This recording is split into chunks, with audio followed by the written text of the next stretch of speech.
Hi, teachers! How are you? And to those who are new here, welcome to my channel. This is Laya Queen. Hi, again, this is Laya. And now my topic is about what are the teacher's tasks in the classroom. Especially, this video is for teachers who are already here in Singapore. Yeah. Again, this task may not be helpful for you because different um, schools have different system as well. So if you are assigned in a different school, we might be different. But I made this list for you. This is like the major list that we do in the classroom where I'm assigned. Now, yeah, so I sorted this list for you. Hopefully it will be helpful. Don't forget to like and subscribe this video to reach out some of the teachers who are dreaming to work abroad like you.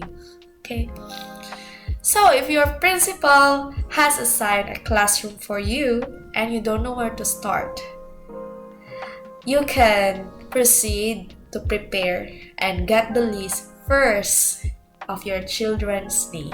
Yeah, you have to get the list and find out, okay, what level are you assigned, because when you have the list, you know the numbers of things you have to prepare, and everything in the classroom is customized.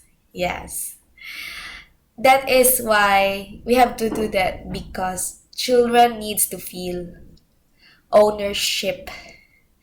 They need to feel that they belong in the classroom. They need to feel comfortable and safe. So when they feel ownership, they know that they can keep their things there. They have authority. Yes. Second is get the lesson plans of your assigned level. Let's say if you're assigned in playgroup class, get the lesson plans from the principal for what are the lessons you have to prepare.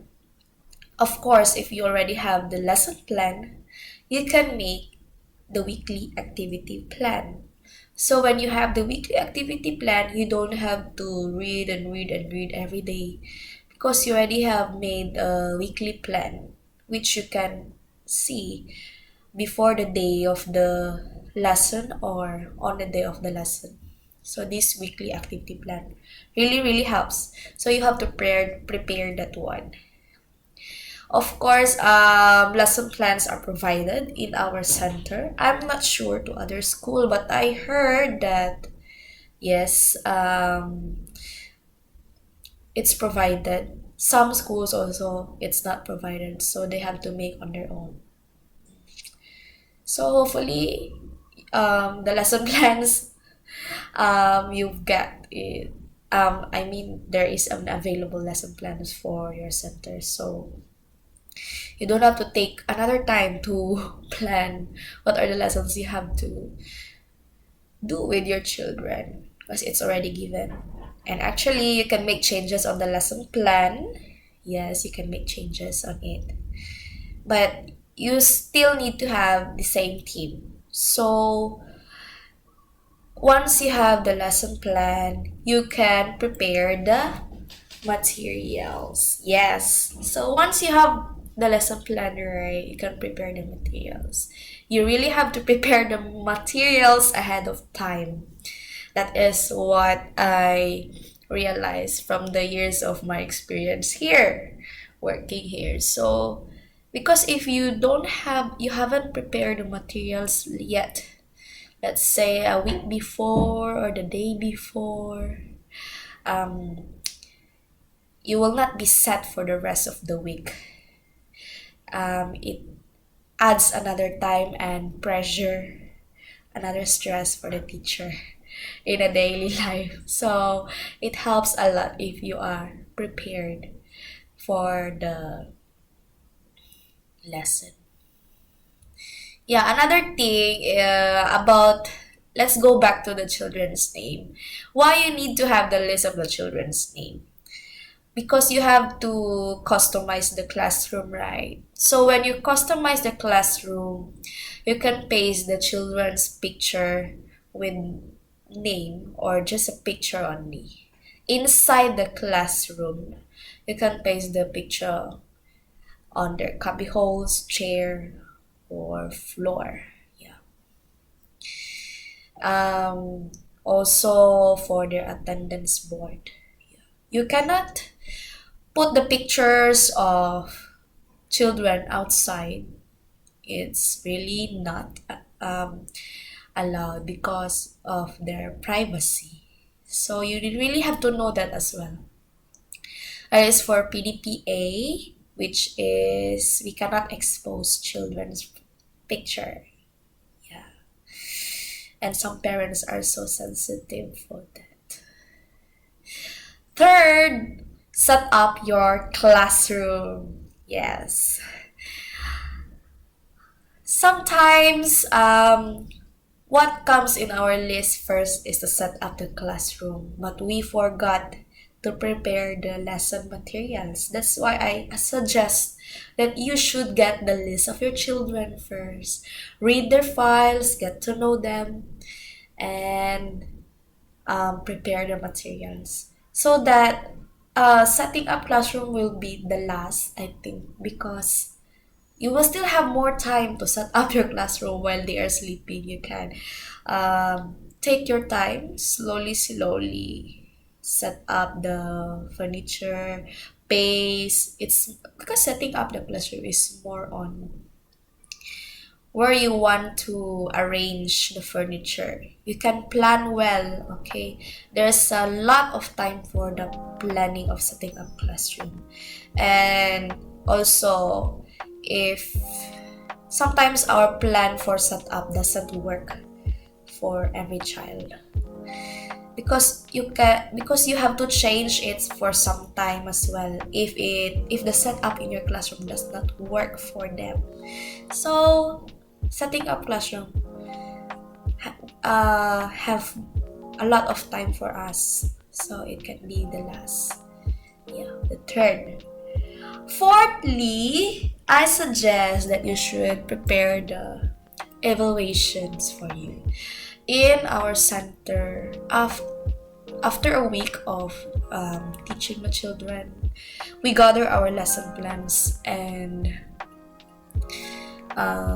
we do evaluate ourselves and um, how it affects our children while we are having our lesson.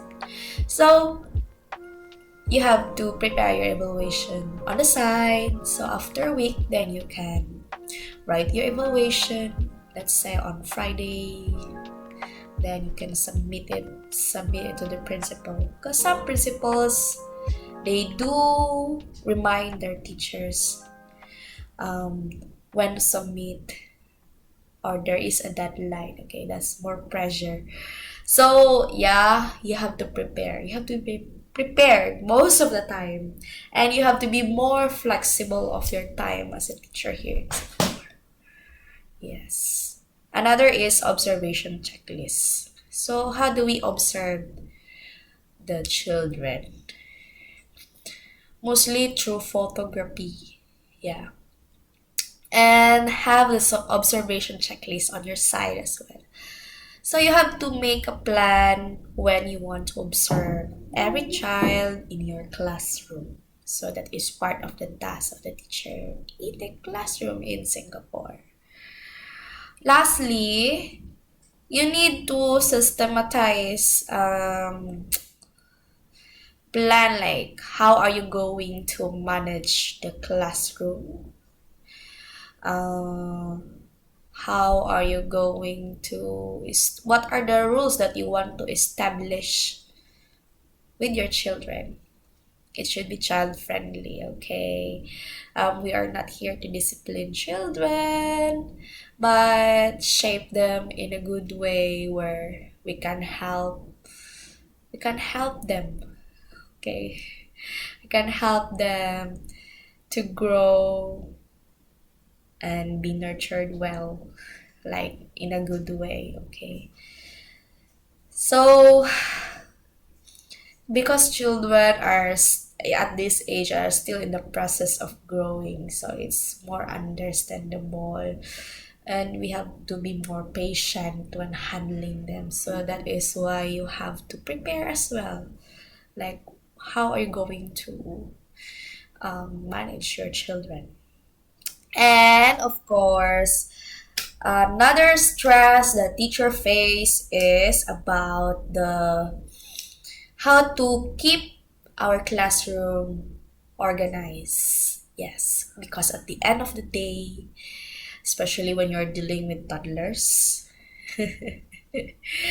it's always a mess. And if you will just let it be there, after a week, it's all a big mess. Okay, so and you as a teacher, you will be the only one that